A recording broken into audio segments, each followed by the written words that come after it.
T. It's in the name. Welcome into the Helping Healing Humor with Ben and Travis podcast. On today's episode, we're going to talk a little bit about relationships and inner nearness to God, our inner life, and the dreaded comparison game that we sometimes play and the havoc it might wreak on all of our mental health. But thankfully, we have all-pro counselor Ben Hayes to make all the sense in the world out of the chaos. And we'll have that wonderful conversation and all the answers, quotation marks, right after this important message about the now in hand Joyrider book. Hey friends, we've got something really special to share with you today, a brand new children's book that's all about faith, family, and finding joy in the middle of life's challenges. It's called The Adventures of Ben and Travis and the Joyrider. This heartwarming story follows a big brother in a wheelchair who uses his creativity, courage, and a whole lot of love to help his little brother and cousin overcome life's obstacles. Together they show us that joy isn't about what you have, it's about how you choose to face the ups and downs of life. This book is full of fun, adventure, and hope. It's perfect for bedtime stories, Sunday school libraries, or as a meaningful gift for the kids in your life. Plus, it's a great way to start conversations with your family about resilience, compassion, and faith. Pre-orders are open now, and when you order early, you'll be one of the first to get your hands on this inspiring story. Just head over to benandtravis.com/books. That's benandtravis.com/books and pre-order your copy today. Give your kids a story that will make them smile, laugh, and believe in the power of joy. I'm Travis Creasy, the pulpit minister at Westgate Church of Christ, way down in southeast Alabama, Dothan, Alabama. That over there is all-pro counselor Ben Hayes. He's going to put that hat on for us today as we talk a little bit about relationships, which I'm sure he never, ever has to bridge that conversation in his counseling world. Just home or professional life, neither one. So I'm trying to figure out how to sit so that I've got this perfect halo around my head with my background here. But yeah, I'm doing good. It's been a good weekend. It's kind of one of those like not very much going on weekend. I thought there was going to be a lot going on, and then there wasn't much. And then I realized I missed a meeting that I could have went to because there was something else that got canceled. And so, it's one of those. But I had a good weekend of just sort of chillaxing because it was way too cold outside to do much else. How about you, Will? Yeah, I had a good weekend. I had to go get a shot in the hip, which that was no fun with the congestive season of everything viral going around. But things are good.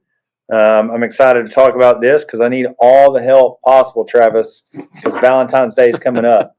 And the teenagers are going to be stressed out. No doubt. My wife loves it, because we're just the best gift givers ever. So I'm terrible.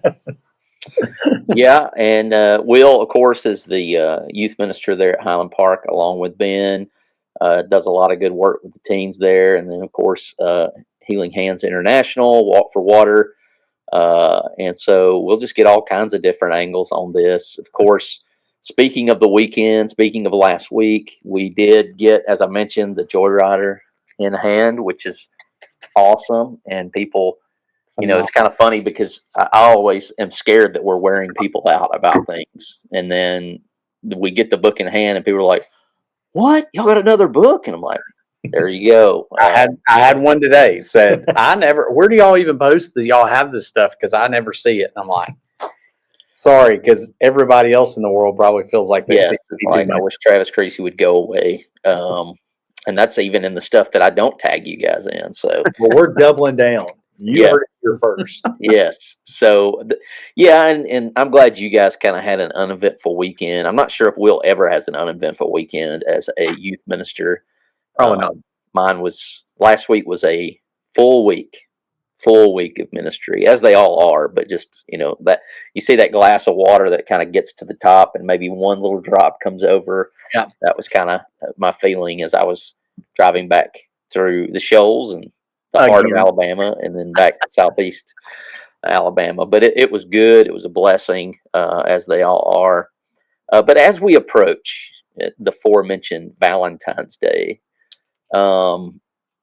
it's amazing the influence and even the heaviness that something like that can bring. And I'm not trying to minimize that to make people feel bad. It just is what it is. We're surrounded by in every holiday, and holidays can certainly be difficult, especially those who may be mourning the loss of a loved one or whatever. But I think this idea of the loneliness, love, loneliness, and comparison in the month of February, really just all the time. And I think social media can certainly be just one big comparison. And I think you are well noted as stating, when we look on social media, it is very rarely the lowlights of someone's life. And then even filters exist to make it look even better. Yeah, I think that's the biggest thing about this time of year, really any time of year. It's almost like it's a phenomenon in some sense. Like, why do we feel like we have to post about someone's birthday, or about some event? Like, I mean, I'm glad to do it. I've done it on many occasions for my kids and my wife. But even like some of the people we post about their birthday, they're never going to see it because they're babies or they're toddlers and they don't look at Facebook, So it's like, yeah, man, he stepped right into it, man. I'm stepping right into it. But I mean, I do it too. I mean, we're all guilty of it. But it's like, why do we do it? And sometimes it's, we do it so that people can see it. And then it begins this comparison deal. Like, it's like our vacations or whatever else. Now, sometimes, we post some of those things because we want people to, we want to be able to look back, and it's a great place to find those pictures and do whatever. There's been a bunch of times I've had to dig through Facebook to find a picture, but, so many times we're doing it. And then it's like, okay, I gotta one up, them because they did this. I'm not even going to step off into, engagements or baby, reveals or any of those things. But it's like, I mean, in 10 years, it feels like we have upped the game from baby reveals of, you cut a slice of cake or something to, you blow up a car. I don't know. There's like all sorts of levels of baby reveals now. I would spend, maybe Will probably has done this too, back when I was teaching every day, I'd be like, man, you got to pump the brakes, dude, because, you're asking this girl to this one event and you're riding in on an elephant and the fireworks. And I'm like, there's going to be a girl one day that you're going to ask to spend the rest of your life with. And you're going to have to be above and beyond what's recorded on your Instagram reel for asking someone to homecoming or whatever we may ask people to.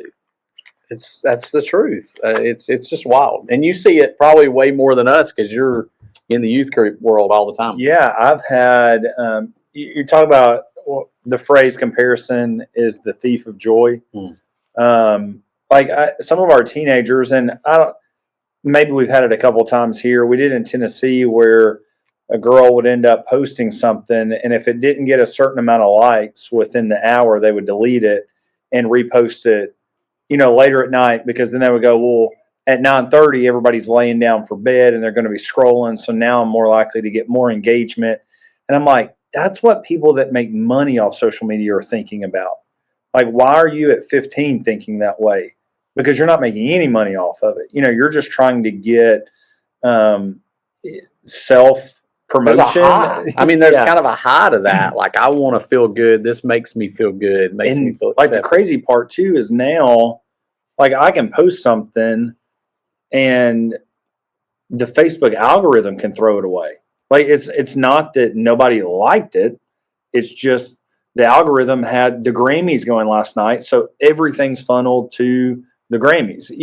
So your video is longer than 3 minutes, and so it will not be shown to new audiences. Yeah. So I mean, like, you look at some of those things, and I think we do that a lot in our relationships. Like, I think one thing that scares me in today's world is I've got to prove to everyone else how great my spouse is. And it's like, no, like, I chose my spouse because I love them and think they're great. Like, why do I have to?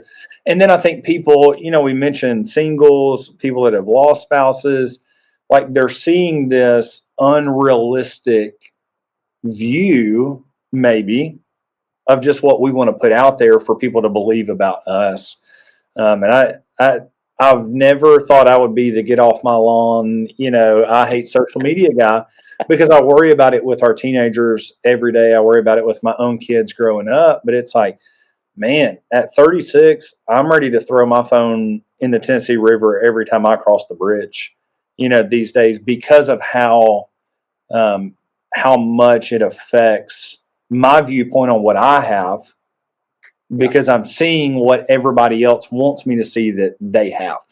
And so it's just a dangerous world. And coming into relationships and love and Valentine's Day, it just heightens it, even more. Anybody that knows Whitney, and I can just put the years she spent with me, and people already know how great she is. Because That's accurate. no sentence needed. I was going to say, one of the things that I don't remember ever, like when we were growing up, we went on vacation, but nobody ever talked about a lot. I mean, I don't remember hearing a lot of people talk about their vacation. Like my parents would take me somewhere. That was our business. We did that. We went to the mountains.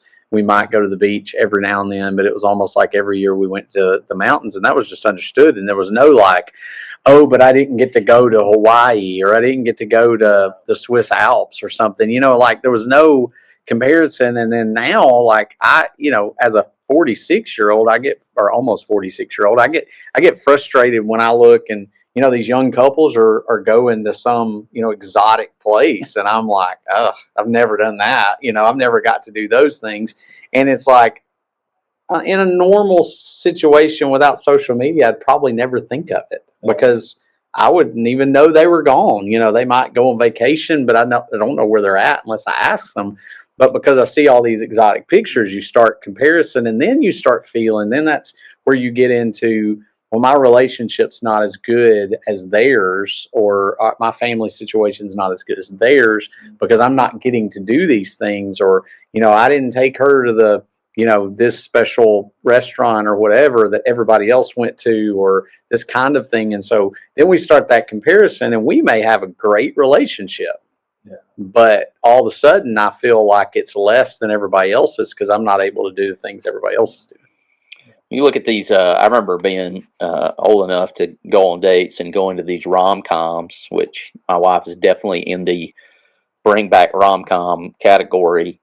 But I can remember looking at these guys in movies and, people thinking, ladies having this crazy idea. None of our wives are still believe this, but there's this guy out there who is not superficial at all, and is always thinking of the romantic, compassionate things. And it's like, well, that guy isn't out there. There's certainly those of us that are better at it than most. But like, if you are looking for that person, I hope that you're not holding your breath.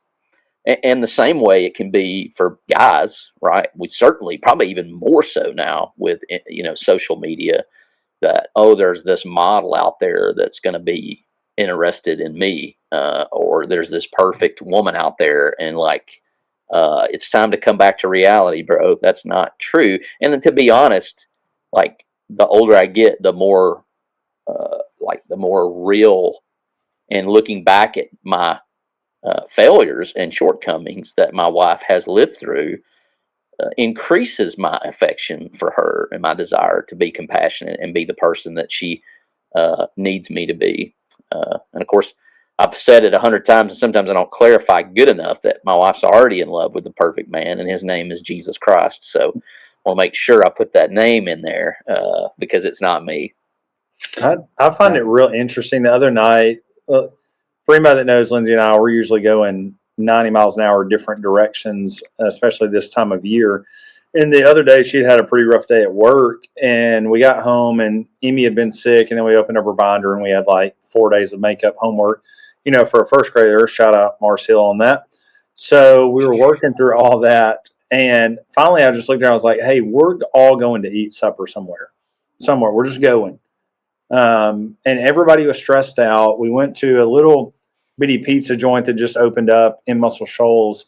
And when we got home, everything was just 10 times better. We sat there. Amy did some homework at the restaurant. We talked. All the phones were put aside. And when we got home, Lindsay just sat down on the couch and said, I needed that, and I feel 10 times better. And it's like, it wasn't this exotic trip. It wasn't this perfection. It was, we went to a pizza joint. They got our order wrong. We dealt with it.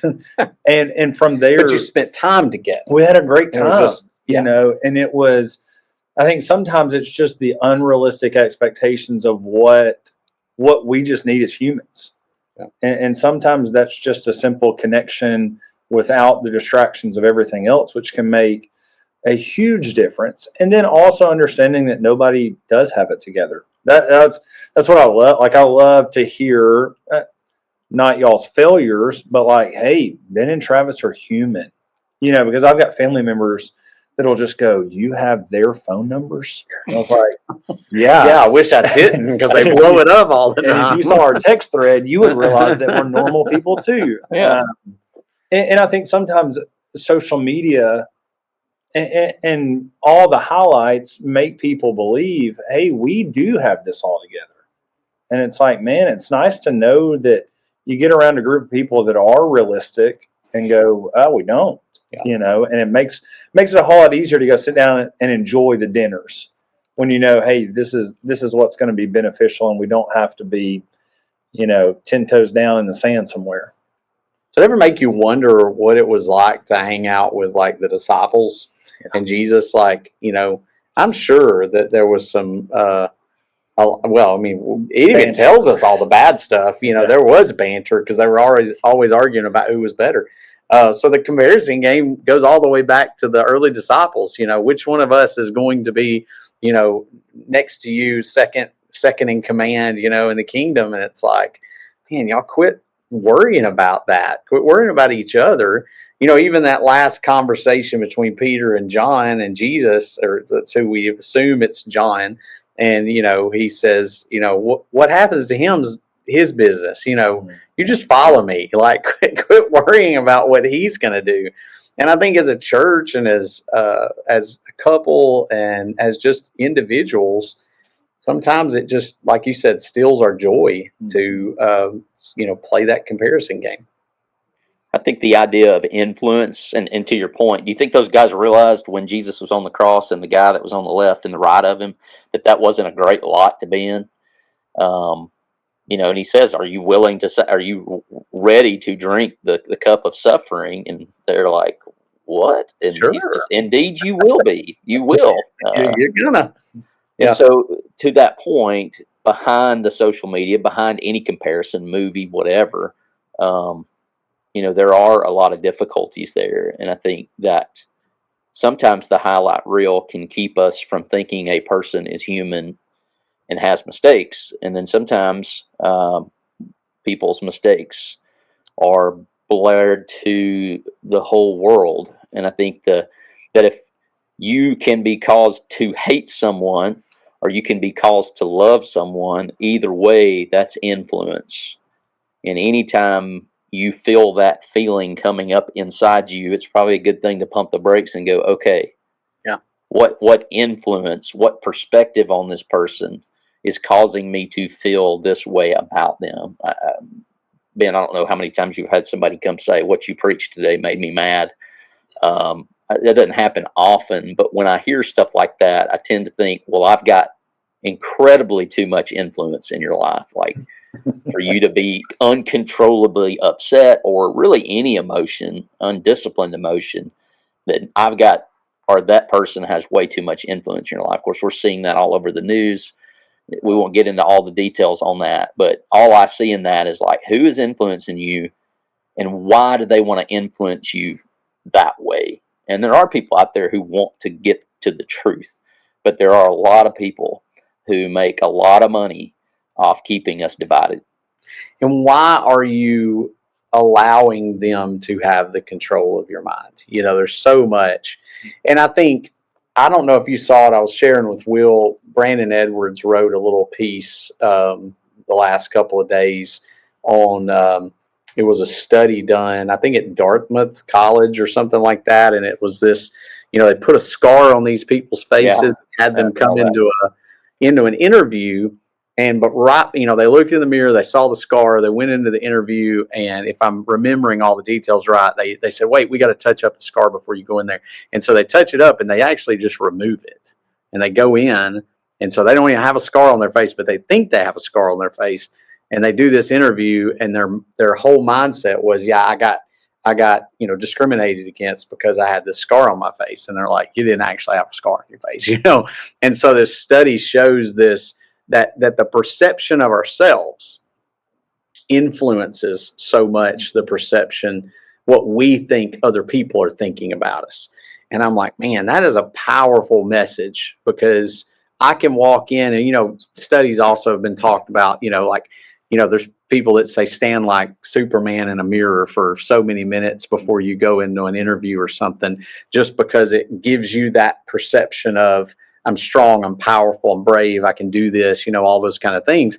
And it's like the way we think of ourselves influences so much about the way we think other people think of us. And that's just, it's huge. And so I think that comes into play here too, because as I'm playing comparison game, they're probably doing the same thing. They're posting some of the things because they feel like they've got to keep up with the Jones, and then we're, frustrated because we're not as good as them, and they may be doing the same thing. And it's like, it's all about the perception we have of ourselves, that we let other people kind of have that influence on us. Yeah. And then if you go the other direction and I become prideful and have an ego, the bigger the pride and ego, the easier it is for it to get hurt, which I think that may be some of the reason why Scripture does not hold the word pride in high regard outside of boasting in what Jesus has accomplished. But yeah, it's good stuff. And so I think going forward, figure out what you want to do at Valentine's Day, what your spouse or your significant other would want to do for Valentine's Day, and do that, and don't worry about what other people think. You don't have to make a display of it. Just do what's good for your relationship and what you guys know that each other would want. So Ben has just given all of you a heads up that the clock is ticking. It is coming soon. It's not this Saturday, but the next. And it's easy for me to remember because it's Haley's birthday. So, and then if I don't get Whitney a bunch of gifts and get for Haley, it makes up for it somehow. I don't know. When you get to an adult, it's so hard to surprise people because everybody has the bank account information, or everybody's sharing the same Amazon account. So it's hard to do the surprises these days. Do you guys have any, once again, not to make comparison, but kind of family traditions or something you try to do every once in a while? I know for us, I think at just about every evening meal, we try to go around the table and ask three things of all four of us. Like, what's your favorite thing today? What was the not so great thing? And what was just something weird that happened today? And as you can imagine, with a 9 and 10-year-old, soon to be 11 and 10, I'd like to have you record that. There are some pretty wild answers, and they will steal from one another occasionally. There are times where I'm kind of stubborn, and I'm like, "Oh no, you got to give me something else. You can't steal what they say." I don't know that we've got like a daily one like that. I guess I would go back to, one thing we've enjoyed doing, if we're talking about family, we've enjoyed a lot lately playing different games. Y'all came back at the beach, they played the imposter game on the phones. Yeah. So that got brought back home. Our whole family's been playing that. And then, we were playing, Connect Four Stand Out Hour the other day, and then we just started making up stuff to do. And so, we just try to find some of those board games and things. We've gotten into doing that quite often. It's not every night, but we try to do that a little bit and get away from the other stuff. And then I think one thing I encourage couples to do a lot is find a time to go on a date. Like, I know you got littles. I know that you hate to leave them, but every now and then you need to leave your littles with somebody. And go on a date, and it's important for your relationship. Something Kenya and I struggled a little bit with when we had littles, when they were all small. Now we can kind of leave them at the house and it's all good. But I think it's something that's really important to your relationship. So whether it's stealing away at a lunchtime or, going late night or whatever you got to do, but spend some one-on-one time with your spouse once a week, once every 2 weeks. And, if you don't have anybody to keep your kids, your little babies and stuff, then we'll probably volunteer for that because we like having the little ones occasionally. So whatever.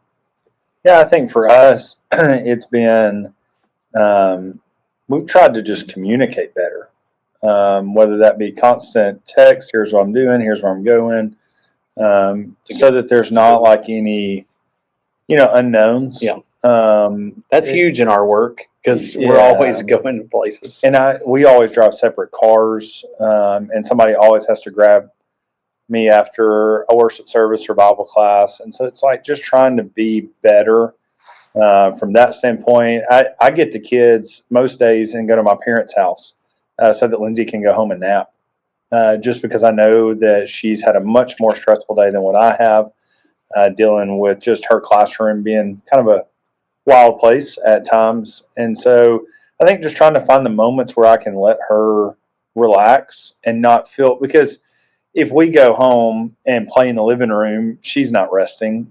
She's wanting to come in there feeling. So I'm like, if I just remove everybody from the house, you can rest. And so, and January and February are crazy months for me, just with a lot of stuff going on. So I think it's trying to find the moments that I can let her find some just peace and quiet.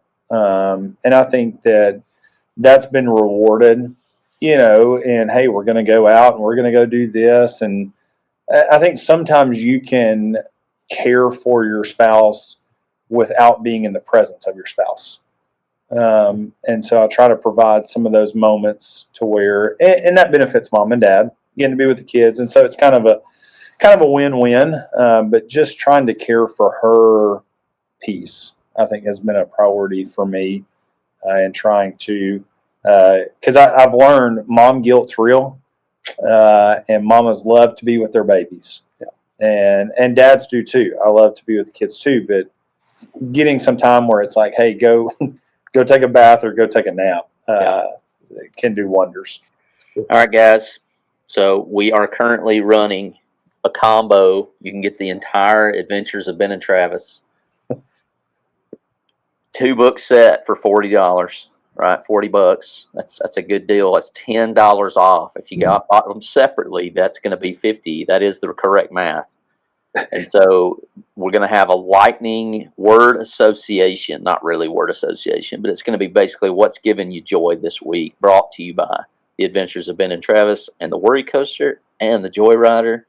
So fellas, real quick, 10 seconds or less. You can throw out one word if you want. I'm taking Jesus, right? Because he is the ultimate. It's unfair. Joy. I'm just taking him off the table, right? So I won't even use him. But you got something that's giving you joy this week? I think just being home for a couple of days last week. So I guess we're talking about last week. So yeah, it's fine. Yeah, whatever. Recently, what's giving you joy recently? Will? I love my wife, and so I'm taking wives off the table because that's the obvious one. But reffing with Blake is just we have a lot of fun together. We have a lot of fun together. So that's good. I will tell you from the Joy Rider, something that has given me joy is how many cowlicks you can find in this book. Because it's like, yes, every one of us. Ben and I have cowlicks. I think every human being. My mom has a cowlick. Bradley, it's a staple of the South. Bradley has a Mr. T Mohawk. Still has the cowlick. It's still on there. So, but yeah, that's bringing me a lot of joy. Of course, all the kind comments. Yes. Those of you that have bought and support, and a little Easter egg. We are. Go ahead and we're working on part 3. Yeah, number 3 coming.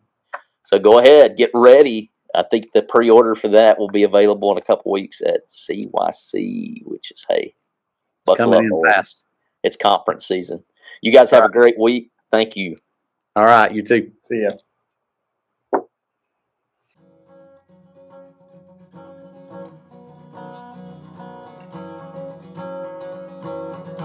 Thanks for being with us for this episode of the Helping Healing Humor podcast. Be sure to download our free ebook, 28 Days of Focused Living, at benandtravis.com and receive all of our Helping Healing and Humor extra content directly in your inbox. We look forward to having you join us at the same Ben and Travis time, same Ben and Travis channel.